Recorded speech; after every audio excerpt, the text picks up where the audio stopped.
So Kathy, Yes. tell us the story of how you came to the profession of landscape architecture. Come this way. Well, it's kind of a long process. I started in horticulture at Cal Poly. I went through Cal Poly Pomona, Cal Poly San Luis Obispo. the other Cal The Poly. other Cal Poly. So while I was there, I had my first landscape design class. It turned me on so much that I decided to go up to the administration building and say, I want to change my major from horticulture to landscape architecture. At which point they notified me by handing me a sheet that it was going to be another 4 years. I said, no, surely I have everything's going to transfer. No, it's a 4-year program. And I was very dismayed. I finished my degree and I never did anything with it except for keep up with the profession. And then when I was in Maine, after having a baby, somebody said to me, if you could do anything in the world, don't think about what your considerations are or how you're going to do it, what would it be?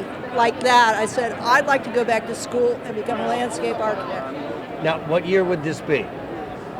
This would have been in 1989. Just trying to get context. Yes, 89. 40 years old. So you came to it later. I came to it later. I said, 4 years from now, I'm either going to have a new profession or I'm going to just be 4 years older. Which is it going to be?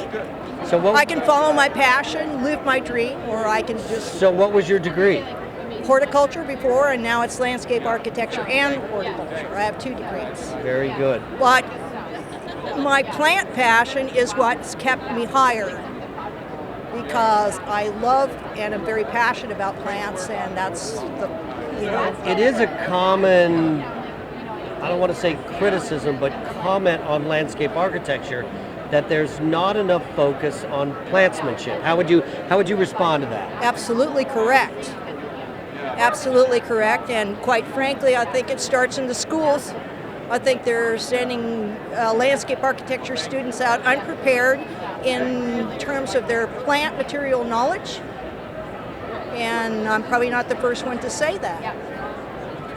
You probably aren't. It's not a on-the-job training kind of thing. You need to bring that as a skill with you. It's just as important as knowing how to draw, hand draw, AutoCAD draw. It's just as important. And Now, this is totally anecdotal, but I've actually been in this industry for 30 years, and the first landscape architecture convention I ever went to in San Francisco had to have been late 80s. There were very few women at the convention, and I think parity is here. Well, do you have any comments on that? Would you? I just don't think of it in terms of gender, but I could see where the firms were pretty much male-dominated on the top. Right. And I think we can say that with conviction. I think we can say that with factual history behind us. Right. I think that's fairly well established. But I think the women have been passionate, have persevered, and made names for themselves in spite of that. I would agree. And based on their talent and their perseverance, Certainly agree. and they had to work a little harder to do that, and their passion carried them through that. Excellent. I think if you don't have, and on the side of APLD, I'd like to say at one point in time, I kind of had a real chip on my shoulder about being licensed and having other people.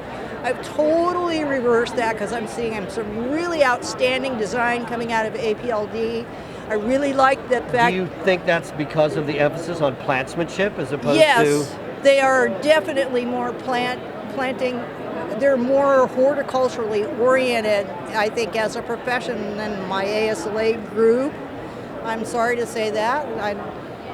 What can I say? That's all right. We're here to get the story. Well, we don't like to mince words. I tend to be a little too honest for my own good sometimes.